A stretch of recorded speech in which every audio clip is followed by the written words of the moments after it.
Өглөө өдөр орой минь. Өнөөдөр өглөө их зоригтой бослоо. Өглөө босоод ус ширгээж уугаад чаавар усан твтээгээд лимоны шүүстэй уусан. Яагаад ийм их ус уусан бэ гэхээр дасгалаа эргэж эхлүүлэх гэж байгаа. Тэгээ фитнест явах ямарч боломжгүй учраас гэртээ эхлүүлэхээр болсон. Тэгээд дасгал эхлүүлэхээс өмнө охиноо хоолжоод тэгээд дасгалаа эхлүүлэе гэж бодоод сүүгэн задлсан чинь буруу сүү захиалсан билээ. Тэгээ 1 номер удаг хүүхдтэй нийтээс анзаарч харлгүй 2 номерын сүү хэмжээгээр захиалцсан.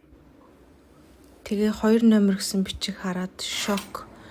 Юун дасгал мантай. Тэгээ дахиж 1 номерын сүүг нь интернетээс захиалаад одоо гэрээр 4 сүүтэй байна да.